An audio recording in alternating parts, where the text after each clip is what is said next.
We begin with a Fox News alert. The growing controversy over the Washington Post columnist murdered in Turkey. Turkey's president is now alleging that Saudi officials planned the killing days before it happened. The dissident columnist went missing after entering the Saudi consulate in Istanbul on October 2nd.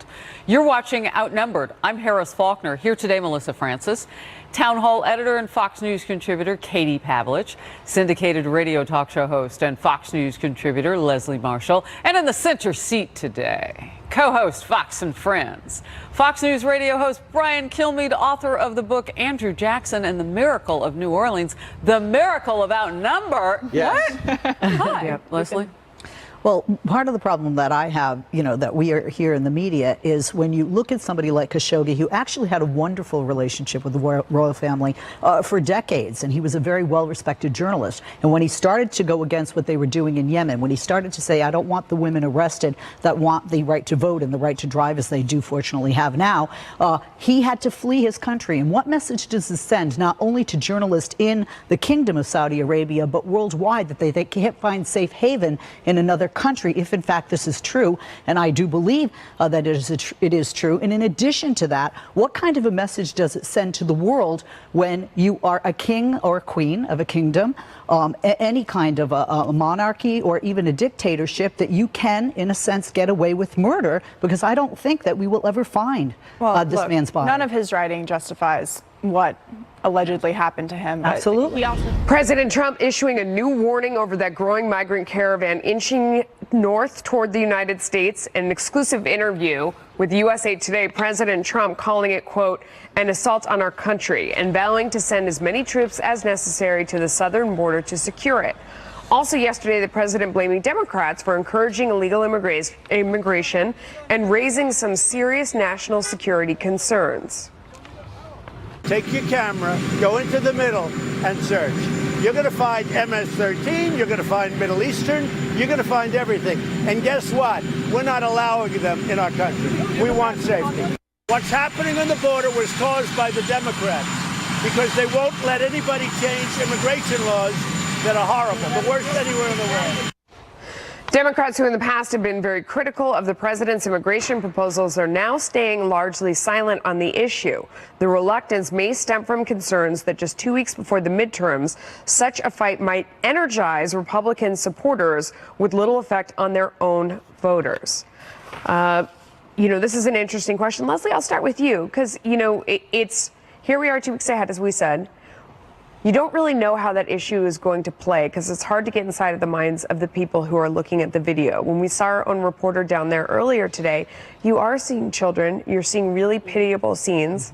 At the same time, he says that they have been offering these people asylum in Mexico, and they all say, no, we only want to go to America. You can't blame people for wanting what we have here, but it is the rule of law that makes our country great. So it's so much more complicated than just being anti-immigrant or racist. There's a lot of things in there.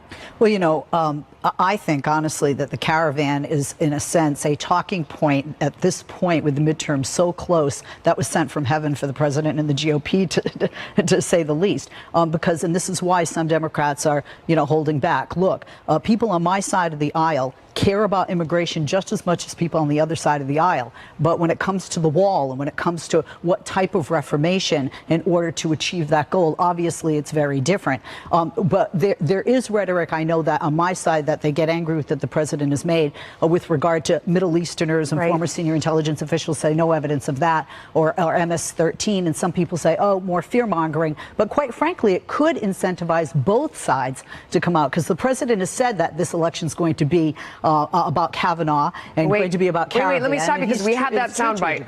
Fox News alert, President Trump and former President Obama both hitting the campaign trail ahead of the midterm elections.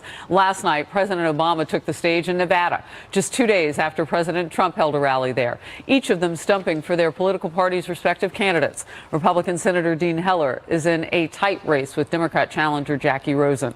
The former president touted what he says are his accomplishments while going after the current administration. Watch it.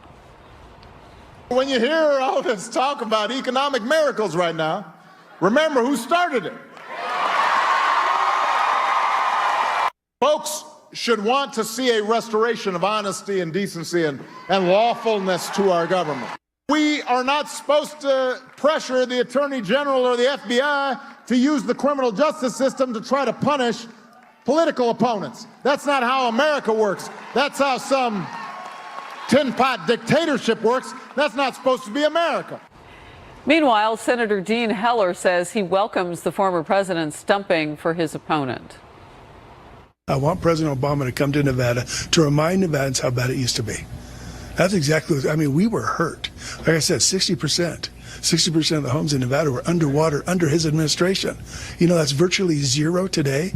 We had very, very high unemployment. As I mentioned, the statistic on bankruptcies for small business, we were the worst in the country per capita for 10 years under President Obama. So I want him to come back. I want him to remind Nevadans how bad it was, how bad this economy was under his administration.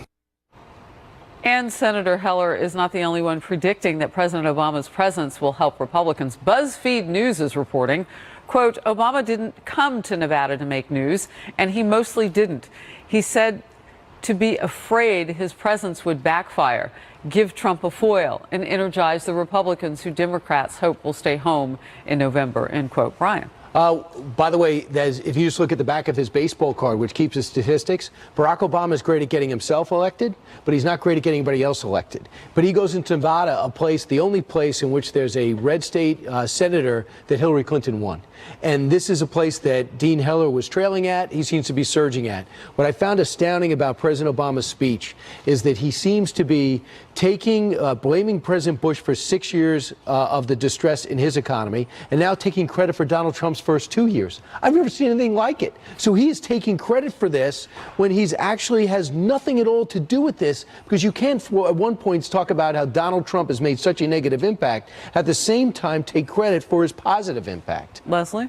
If we're going to look at numbers, I'm not going to talk economic numbers, but I'm going to talk voter numbers. And one of the reasons that President Obama can be an asset, certainly in a blue and purple state, in the red states, not as much. There are Democrats that say, wait a minute, maybe he should stay home and stay away. But when we look at numbers of African Americans specifically and other minority, and certainly youth, the millennials that have come out to vote for him in the past, his election and his re-election, that is something Democrats need. Historically, we have bad numbers in midterm elections, especially among women, minorities, and the youth. And I think that's what they're hoping for, especially in those areas that favored Hillary Clinton. And a place like Nevada, it's kind of borderline. It's a very tight race, and you have huge pockets of red in a state that's become more purple. Here's what Democratic leader Nancy Pelosi saying Democrats may use subpoena power as leverage against President Trump if Democrats retake the House in November. And subpoena power is interesting. To use it or not to use it. It's a great arrow to have in your quiver in terms of negotiating on other subjects. But getting back to what we will do is exercise oversight, which is the responsibility of the Congress of the United States. RNC Chair Ronna McDaniel tweeting, by saying she's willing to use subpoena power as a negotiating chip party. for other issues. I'm hungry. She should tweet more legibly. Dip and dip. Nancy Pelosi is admitting what we've known all along, that the countless investigations that Democrats are threatening to launch are baseless and totally political. Right. Did you bring any chips or any dip? This is with what I you? would have done. I would have stood up and just read the wall behind the counter. But basically, Melissa, I just think in the big picture, the Republicans are rejoicing anytime Nancy Pelosi speaks because she has 30% approval rating. They did studies that Republicans, by bringing her up and having Republican voters picture what it's like and remember what it's like as her speaker is their best offense, for her to bring up investigations and possible impeachment is glory time for them, because that doesn't benefit, well, I don't think it benefits the country. It just shows we're going to be jammed up for 2 years. It makes the choice easier. Leslie, I always find that the problem with all of these little sound bites that we pulled out in this political season is there are some things that play great in a specific room, and it may help you raise money in that room. It gets that room excited. And you have to weigh the cost benefit of, is rallying that room more important than having the soundbite used, and maybe it just blends in with all the other sound bites and it's not that big of a deal and it sounds like other things. I mean, how does someone make that decision when they're going to a room to say things? I think they look at, well, how many checks are going to be written right now when I'm standing in the room, and this is on both sides of the aisle. Oh, no, totally. And then the soundbite comes out. But I have to say, as a Democrat, I'm sorry, I cringe over that soundbite, and I'll tell you why. Because the people in the United States who say, look, I voted for the president, I'm not happy now, I'm a Democrat. Or I'm an independent, don't know where I'm going to go, I'm kind of on the fence. Republican, not too happy where my party is going, or I have broken promises, the list goes on. How do you get those people out to vote? That's what you want, right? And especially the Democrats want that, especially in this midterm election 2 weeks away. What we see in poll after poll is that you want to get stuff done. Whether left or right, you want to get stuff done. This doesn't get anything done. This doesn't unite. This doesn't even keep, in a sense, the Trump administration in check. One thing, and that is the thirst to stay relevant. And so when you know that you have younger people in your party, like Representative Tim Ryan among the Democrats and others who would like to challenge Nancy Pelosi, and she knows it, she also knows what a fundraising gift she has, and that she needs to remind everybody of that fundraising gift. So you talk about that decision that you make within the room. Sometimes it can be about that particular plate at 10 grand and bringing in that cash haul over 1,000 people in the room. But the thing that she's offering is essentially bribery. She's saying we're going to use subpoena power in exchange for policy wins from President Trump. Like, that's not the way it's supposed to work. You're supposed to work with the White House on policy, but you're not supposed to say, if you give us X, Y, and Z, then we won't subpoena you and have people come testify under oath as part of a congressional investigation. That's not going to work with President Trump. Yeah, but for her to that's not his style. is completely inappropriate as someone who could be the Speaker of the House, and all the committees will turn, it over and be in charge of the subpoena power, where there are very serious consequences, like felonies, if you lie under oath from people who would have to testify. What did Joe Biden say? Joe Biden goes, I wouldn't really impeach him. He hasn't done anything yet. Let's see what happens with the investigation. How could you run on something that hasn't gone wrong yet? Because he sees the bigger picture. Right. But Leslie, it does speak to that thirst out there. I mean, there are Democrats, especially that would show up and pay a lot of money to be sitting down at a table, who say, please, God, make this end. What could you do to get rid of this person? That's what they're really thirsty for. So that's kind of what she's responding to, no?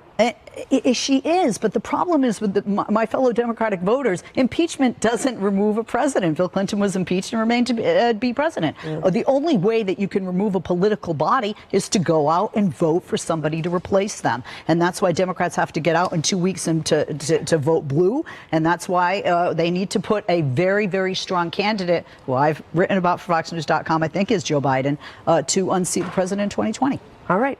All right. Well, Deputy Attorney General Rod Rosenstein heading to Capitol Hill tomorrow for a closed-door interview with top members of 2 House committees. They're expected to focus on reports that Rosenstein could discuss secretly recording President Trump and invoking the 25th Amendment to remove him from office. Rosenstein has denied the reports but offered to resign, while President Trump said he has no plans to dismiss the deputy AG. Judicial Watch President Tom Fitton says lawmakers need to press Rosenstein about his actions in the run-up to the Mueller probe. Watch. Also discussed at that meeting, in this meeting about overthrowing the president, removing him from office, was getting a special counsel appointed.